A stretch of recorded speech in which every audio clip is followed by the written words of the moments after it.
ఉమ్మడి గుంటూరు జిల్లాలో ఖరీఫ్ సాగు పనులు మందకోడిగా సాగుతున్నాయి.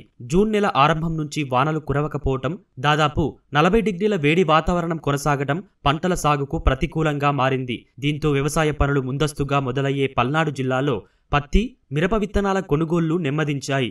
గతేడాది మిరపకు ధరలు లేకపోవటం పత్తి పంట నిరాశకు గురిచేయటంతో పల్నాడు జిల్లా అన్నదాతలు వేచి చూసే ధోరణిలో ఉన్నారు. లాస్ట్ ఇయర్ టైం కల్లా నాటుకోవడం జరిగింది. ఈ సంవత్సరం వర్షాలు లేవు, విత్తనాలు కూడా వేయాలన్న ఆలోచన కూడా ఇంకా రైతుకు అనేది రావట్లేదు. ఇంకా టైం పోతే సార్ వర్షం లేదు కదా సార్, మనం వర్షం లేకుండా వేయలేం కదా. లాస్ట్ ఈ టైం కల్లా మూడు వర్షాలు పడ్డాయి. ఆల్రెడీ విత్తనం వేసి కూడా 5 రోజులు అవుతుంది లాస్ట్ టైంకి ఈ టైంకి సీజన్కి. మిర్చి పంట సార్ రేటు లేదు, రైతుకి అంత ఉత్సాహంగా లేదు, వేద్దామనే ఆలోచన అనేది లేదు. ఏది పత్తి ఏదైనా వేసుకుందాము, లేకపోతే ఏదైనా అంతర పంటలు ఏదైనా కంది కానీ శనగ కానీ ఆలోచన, మిర్చి అయితే వేసే ఆలోచనలు లేరు. మే నెలలోనే 2-3 వానలు పడేవి, భూమి చల్లబడేది. జూన్ 10-12 తారీఖు నుంచి ఎప్పుడైనా విత్తనం వేసేవాళ్ళం. ఈ సంవత్సరం అనేది ఇంతవరకు వర్షాలు లేదు. మిరప, పత్తి విత్తనాల అమ్మకాలకు పేరుగాంచిన ఉమ్మడి గుంటూరు జిల్లాలోని చాలా మార్కెట్లు సందడి లేకుండా ఉన్నాయి.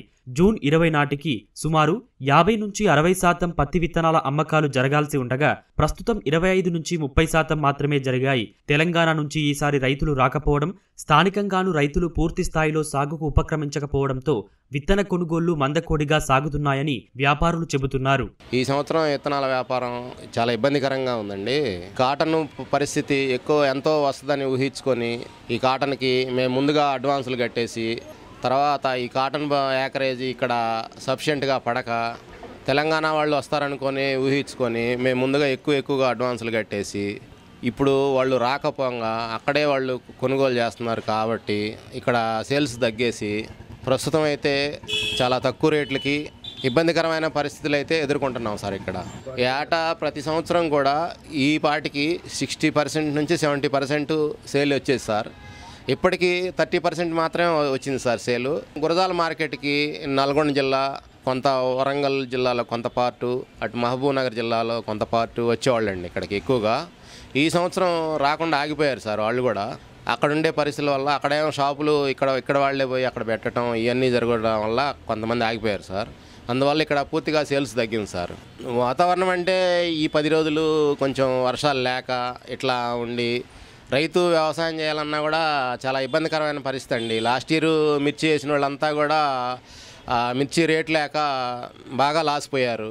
దానివల్ల ఏ పైరు వేయాలన్నా కూడా వాళ్ళు చురుగ్గా లేక భయంతో ఉన్నారు సార్ రైతులంతా కూడా. మిరప సాగుకు నారును ముందుగా పెంచడం సాధారణం. మే నెలాఖరు నుంచి మొదలై జూన్ నెలలో మిరపనారు పెంచడం కోసం నర్సరీలో కోలాహలం ఉంటుంది. పచ్చిమిరప వేసే రైతులు ముందుగానే నారును పెంచుతారు.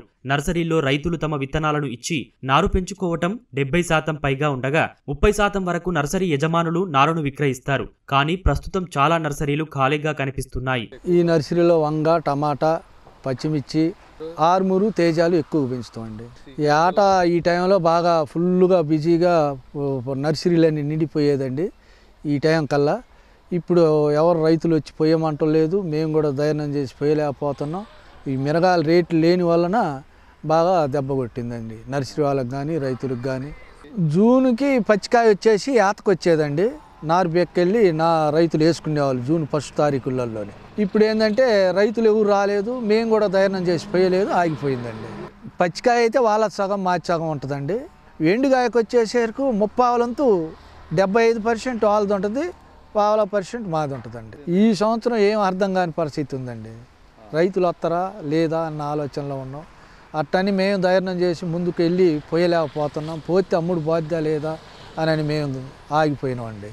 మిరగాయల రేటు కోత కూలీలు పెంచాయినాయండి, రేట్ ఏమో తక్కువైందండి. కూలీలు అలా సరిపోతున్నాయి. అంటే ఈ మందులు, నారుకి ఇవన్నీ చేతికి పడుతున్నాయి రైతుకి.